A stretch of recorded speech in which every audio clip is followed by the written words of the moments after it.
Hello, I'm Anna Harris. And I'm Reese Allen. This week's Q News will focus on campus involvement. HBU has many different ways that students can get involved on campus. Alex Gibson joins us with more.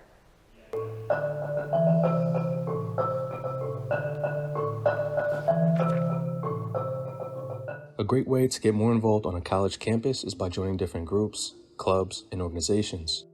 Such clubs include club basketball, gaming club, esports club, video game club, as well as different musical clubs like drum ensemble. There are many benefits to joining a club or organization at HBU. It's cool to see hard work and fun be put together in a club, and it really allows you to enjoy the experience of being a part of something greater than yourself.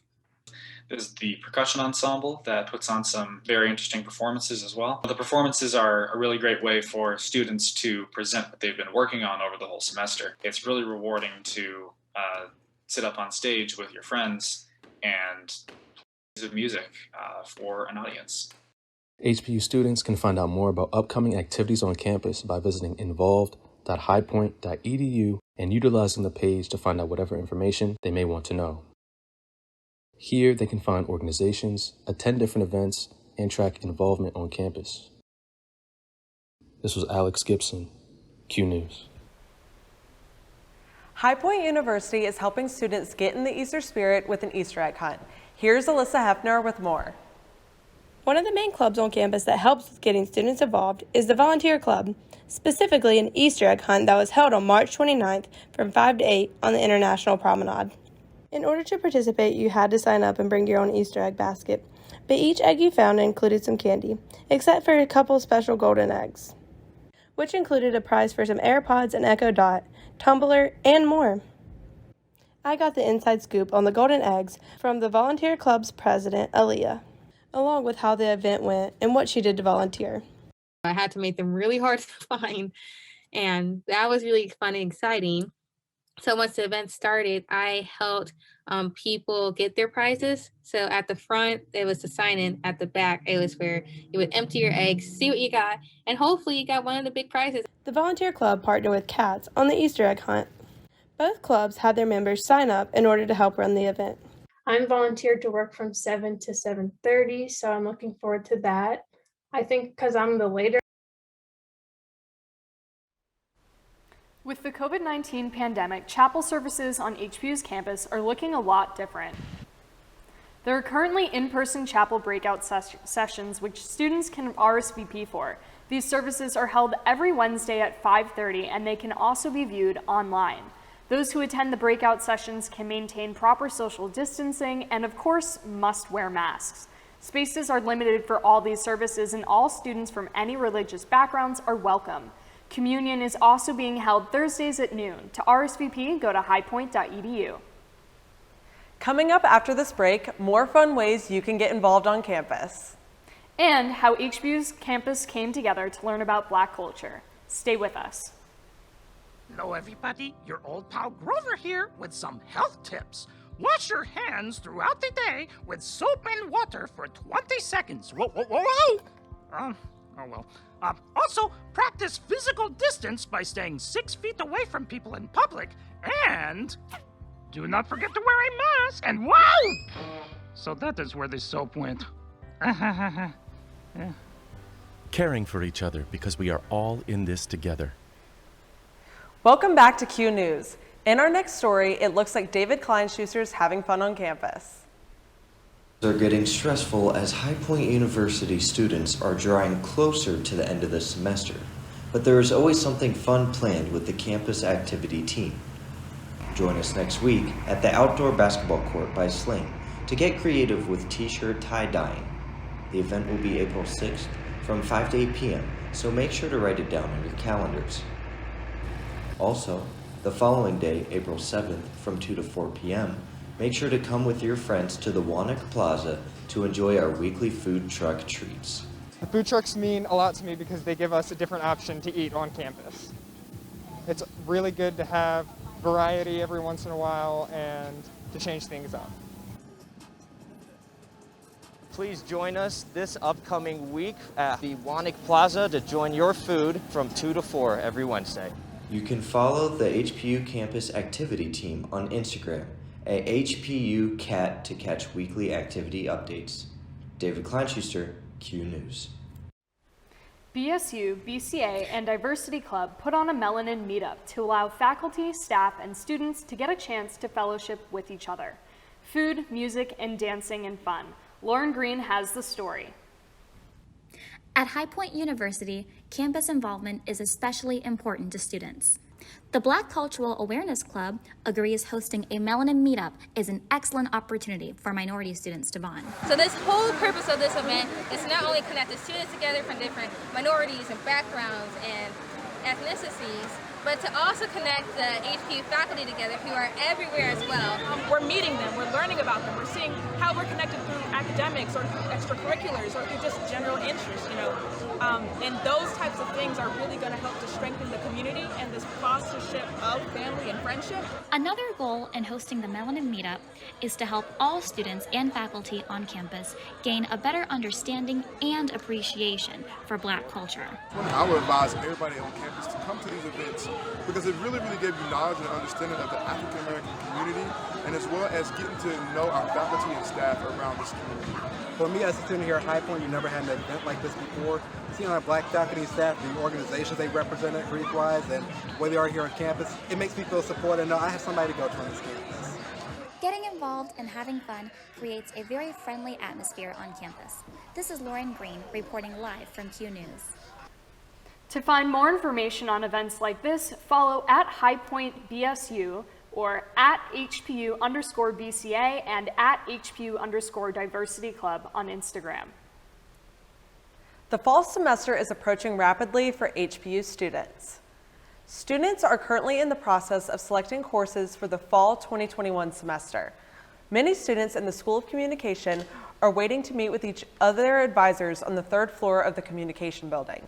Here, they can receive additional guidance on credit hours and which classes they should enroll in.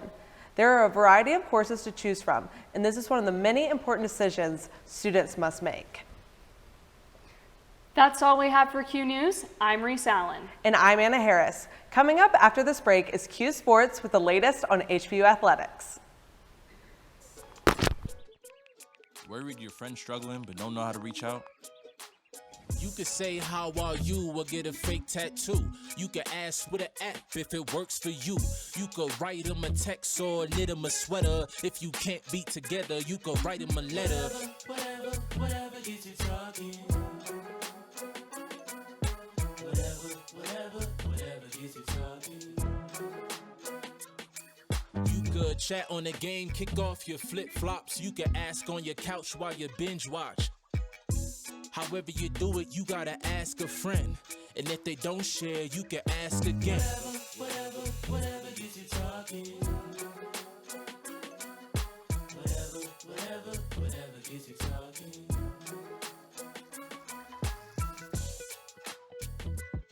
There are a lot of ways to reach out to a friend about their mental health. Learn how you can help at seizetheawkward.org.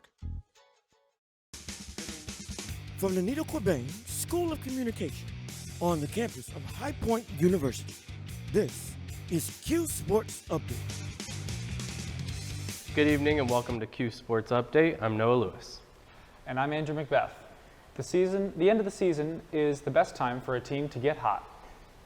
And for our HPU squad, that time is now. The High Point University volleyball team is going to the NCAA tournament after a win against Campbell. The win gives the Panthers the Big South regular season title and an automatic bid into the 2021 NCAA tournament. The team's 13-match winning streak is the second longest in program history. After a double win against the Fighting Camels, the Panthers took home the Big South Player of the Week for Madison Smith and the Big South Libero of the Week for Abby Bottomley. The team will be back in action Thursday against Gardner-Webb. The High Point University baseball team begins a 3-game series tonight on the road against Charleston Southern. It is also the beginning of a 7-game road trip. The Panthers lost all 3 games this past weekend versus Gardner-Webb. High Point currently sits 8th in the Big South after going into last weekend 5th in the conference. After this weekend, the Panthers will take on Elon and then play 3 games against Longwood before returning home on April 13th. Senior baseball pitcher Nick Hernandez had to fight through adversity against injuries and COVID-19. Reporter Trevor Oman has more on the story about how Hernandez overcame these obstacles. This is Trevor Omahan reporting for Q Sports. Many baseball programs lost their season due to COVID-19. High Point Baseball was struck with the news and the program was devastated. Many players thought their careers were over and were left pondering their future. We will take a look at how one specific senior grinded through a major injury and found this pandemic as a new opportunity.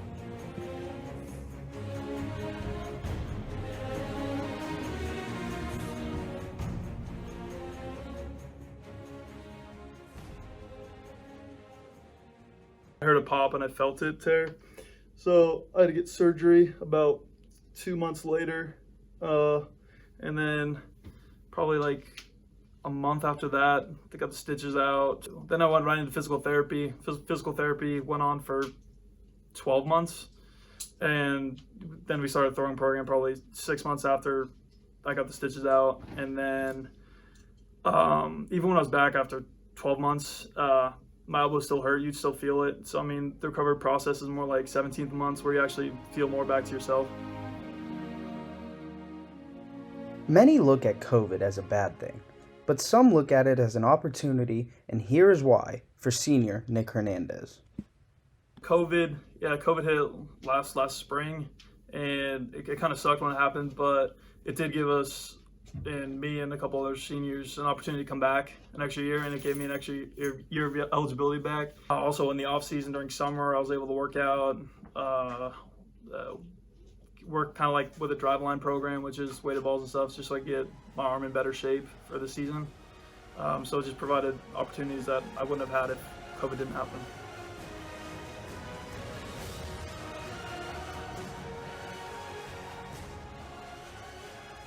Hernandez has had his ups and downs in his career, but with high hopes, he tells us why this horrific pandemic has been something that gives him an advantage. So now that we have the extra year eligibility, I'm gonna go to grad school here next year, get my MBA, which will provide me with better opportunities in the future. Like I'm planning on going into sales, but I mean, my real dream is to play baseball as long as I can because it's been my dream since I was a kid. And it just provides me the opportunity if it's possible to get drafted. But really the education is a big part. I mean, NBA is huge. Like right off the bat, you get paid more. I mean, it's better for the long term in my future. This has been Trevor Omahan reporting for Q Sports. The HPU women's soccer team has continued its record-setting start to the season, remaining undefeated with a 1-0 victory against Radford on the road. Sophomore forward Sam Gerhardt scored the lone goal of the contest off a corner from teammate Carson Gold. The Panthers currently sit with 7 wins and no losses and return to Vert Stadium this Saturday where they take on Presbyterian College. Kickoff is set for 4 p.m. The men's soccer team picked up their 5th straight victory with a 2-1 win over USC Upstate.